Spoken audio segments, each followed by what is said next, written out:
Hello my families எல்லாரும் எப்படி இருக்கீங்க? 4 நாளா நம்மளோட வீடியோஸ் வந்திருக்காது. எதனாலனா 4 நாளுமே சரியான மழை. எந்த வேலையுமே செய்ய முடியல. தம்பிங்கள வச்சுட்டு வீடியோவும் எடுக்க முடியல. சாரி ஃப்ரெண்ட்ஸ், என்ன மன்னிச்சிடுங்க. இப்போ இன்னைக்கு வந்து நான் டீப் கிளீனிங் தான் பண்ணேன். அதுவுமே என்னையால வந்து லைவ், ஷார்ட்ஸ் எதுவுமே எடுக்க முடியல. சரி கொஞ்சம் கொஞ்சம் நம்ம ஒவ்வொரு ஃபோட்டோவாவது எடுப்போமேன்னு சொல்லிட்டு ஒவ்வொரு இதுக்கும் வந்து ஃபோட்டோ மட்டும் எடுத்து வச்சுக்கிட்டேன் நானு.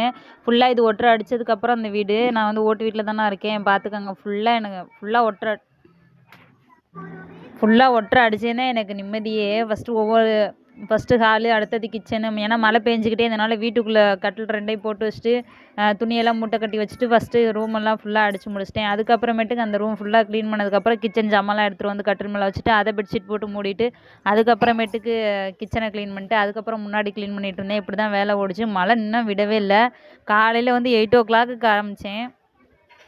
காலையில் 8:00க்கு ஆரம்பிச்சு இப்போ நைட்டு வந்து 9:30 ஆயிடுச்சு.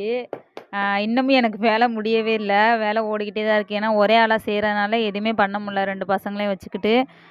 உங்களுக்கு எப்படி போச்சுன்னு சொல்லுங்கள். அந்த பொங்கலுக்காவது மழை விடுமா அப்படின்னு தெரில. எனக்கு கோலம் போடுறது தான் பெரிய கவலையாக இருக்குது. பார்ப்போம் எப்படின்னு. சுதஸ்ரீ சிஸ்டர், நீங்கள் கேட்டிருந்தீங்க இல்லையா மூட்டை கட்டுறதுக்கு, அதுக்காக தான் உங்களுக்கு இது மட்டும் நான் வீடியோ எடுத்தேன் சிஸ்டர். வேறு எந்த வீடியோவுமே எடுக்கல. ஐயோ சிஸ்டர் கேட்டாங்களே அப்படின்ட்டு வேகமாக ஞாபகம் வந்ததுக்கப்புறம் 4வது மூட்டைக்கு தான் உங்களுக்கு நான் வீடியோ எடுத்தேன். வேஷ்டி இல்லாட்டி சாரீ ஏதாவது ஒன்று எடுத்துப்பேன் சிஸ்டர். நான் எடுத்துகிட்டு துணியெல்லாம் அடுக்கடுக்காக அப்படியே தான், மடிப்பு கலையாமல் இருக்கும் எனக்கு. நான் வீக்லி ஒன்ஸ் வந்து நான் மடித்து வச்சுருவேன். மடிப்பு கலைஞ்சாலும் நான் அப்பப்போ மடித்து வச்சுப்பேன். மடிப்பு கலையாமல் இருக்கிறதுக்கு அப்படியே எடுத்துகிட்டு வந்து அடுக்கடுக்காக வச்சுட்டு 4 சைடு ஈவனாக போட்டுக்கணும். ஈவனாக போட்டுட்டு ஆப்போசிட் சைடு வந்து நம்ம கட்டிக்கிட்டோம் அப்படின்னா ஈவனாக வந்துடும். அவ்வளோதான் ஃப்ரெண்ட்ஸ், இது ஈஸி தான். நாளைக்கு பார்க்கலாம். பாய்.